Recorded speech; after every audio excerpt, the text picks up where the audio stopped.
kampus yang ada di Universitas Muhammadiyah Sukabumi. Nah, di sini juga kita mau mewawancarai salah satu dosen kita. Jadi yuk ikutin terus.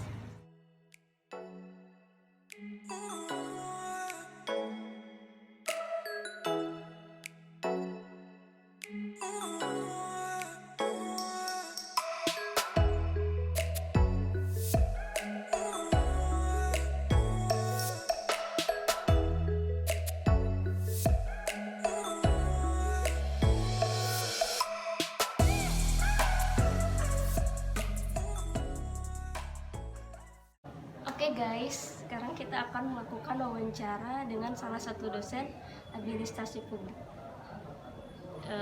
Dan ini dia ruangannya. Yang Bapak ketahui tentang Universitas Muhammadiyah Sukabumi? Ya banyak hal yang saya tahu tentang UMI. Dia salah satu kampus yang paling penting, salah satu kampus yang unggul, yang berdaya saing yang ada di kota Sukabumi, bahkan bukan cuma di kota Sukabumi, di wilayah Sukabumi, Cianjur, Bogor, itu UMI adalah salah satu kampus unggul. Lalu kalau udah tahu, udah berapa lama sih Bapak ngajar di kampus ini? Saya mengajar sejak 2013, berarti sekarang 2021. Berapa lama tuh? 13, 14, Berapa?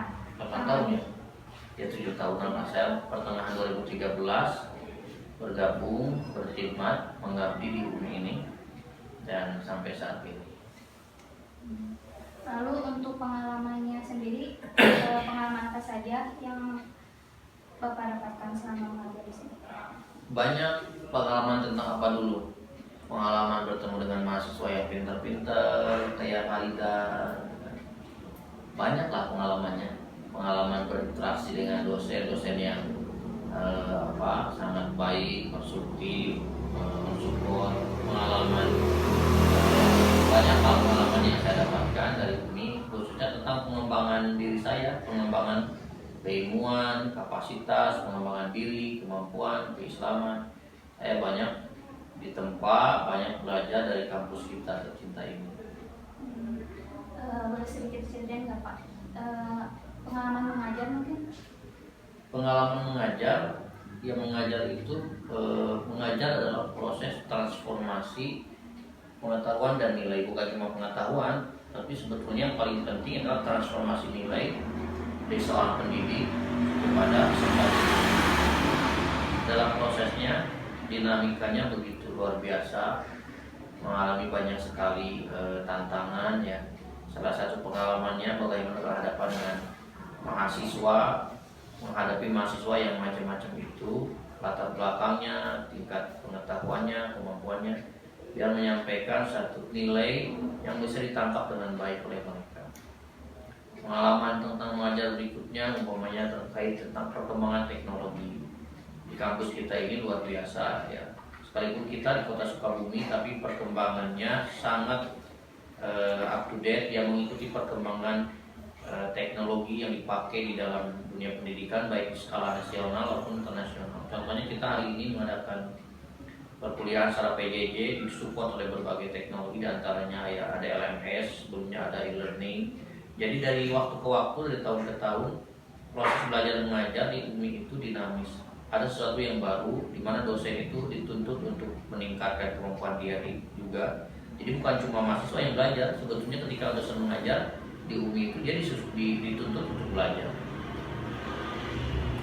Yang menarik untuk pengalaman menghadapi mahasiswa itu kan macam-macam ya. Ada mahasiswa itu ada yang rajin bertanya, ada yang kadang yang malas ngumpulin tugas, gitu ya, tapi nilainya main bagus. Ada yang mahasiswa yang rajin tapi diem aja di kelas itu, duduk manis itu mendengarkan, tapi sebetulnya rajin. Terus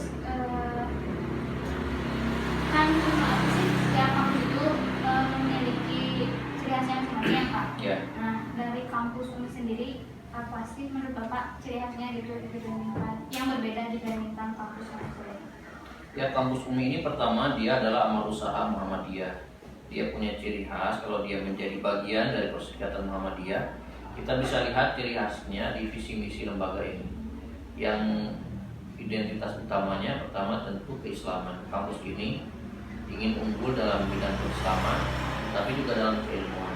Tapi yang membedakan kampus ini dengan kampus-kampus Muhammadiyah yang lain, kampus ini ditopang atau didasari pada nilai-nilai kearifan lokal yang ada di budaya Sunda, di Sukabumi, ya, di Cianjur, Bogor, sehingga dia menjadi salah satu institusi pendidikan yang bisa menjawab kebutuhan masyarakat dan juga kebutuhan industri yang ada di kota Sukabumi, Cianjur, Bogor, dan sekitarnya.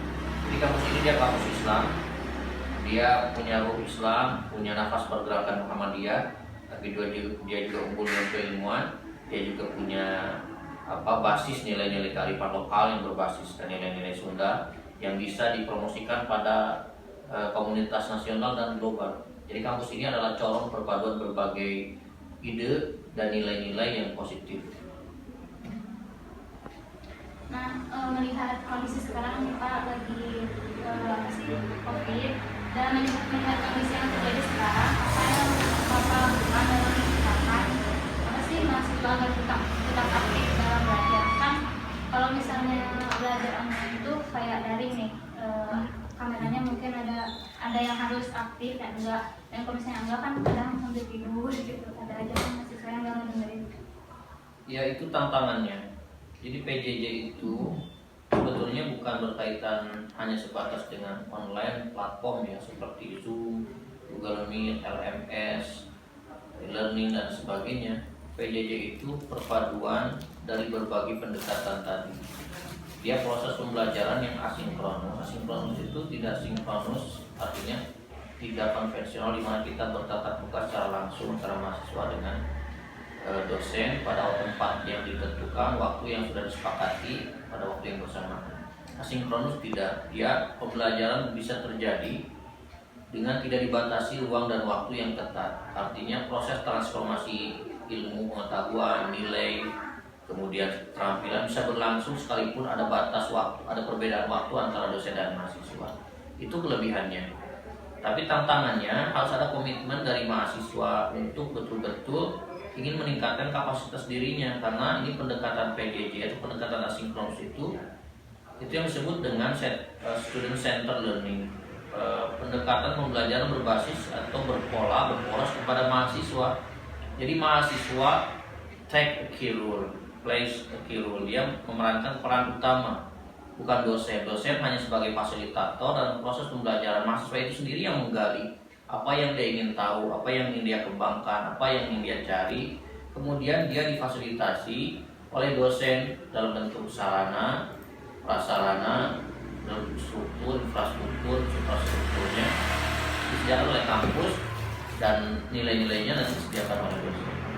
Jadi yang harus kita kerjakan, pertama adalah komitmen bersama, membangun komitmen bersama dengan mahasiswa. Kedua, membangun perspektif yang sama, kesepahaman yang sama, komitmen yang sama dengan mahasiswa.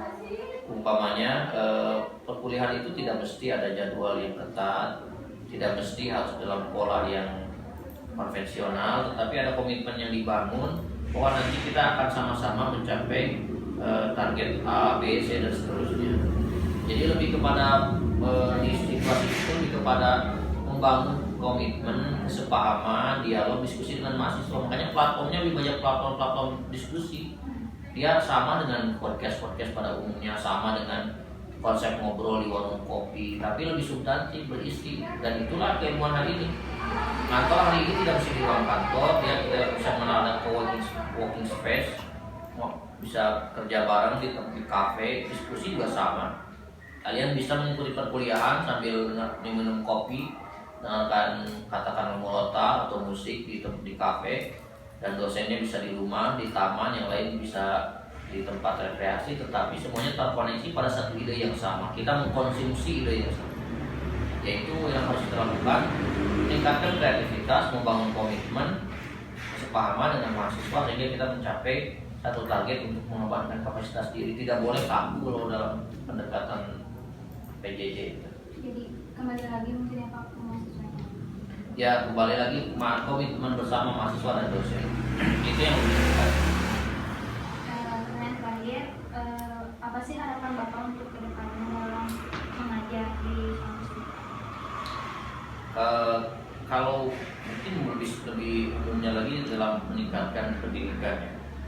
Pertama, harapan saya terkait pendidikan di kampus ini, saya ingin sekali program pemerintah terkait MBKM, Merdeka Belajar dan Kampus Merdeka itu betul-betul bisa kita serap dengan baik.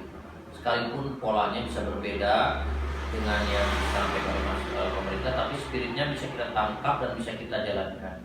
Di mana mahasiswa punya keleluasaan, punya kemerdekaan, kebebasan untuk menentukan jati dirinya, untuk menentukan pilihan-pilihan yang dia inginkan dalam membangun kapasitas dirinya, dan kampus menjadi fasilitator, tentu dengan tidak mengabaikan nilai-nilai keislaman, nilai-nilai kebangsaan sebagai fondasi daripada karakter mahasiswa itu sendiri. Selebihnya terkait kapasitas dirinya berkaitan dengan skill, wawasan, pengetahuan, mahasiswa diberikan kesempatan yang bebas untuk memilih pilihan-pilihan itu, karena itu pilihan hidup nanti yang dia pelajari di dunia kampus, yang dia konsumsi di kampus ini menjadi satu modal yang sangat betul-betul bermanfaat, yang berguna ketika dia nanti terjun di dunia kehidupan nyata di masyarakat atau di industri. Jadi saya berharap kita semua mahasiswa dan dosen bisa melaksanakan program ini dengan baik dan transformasi kampus kita dari sekadar tempat pembelajaran secara konvensional bertemu secara tatap muka menjadi satu proses tempat di mana mentransformasi manusia, membentuk manusia menjadi manusia yang sempurna atau insan kamil berbahasan Al-Quran.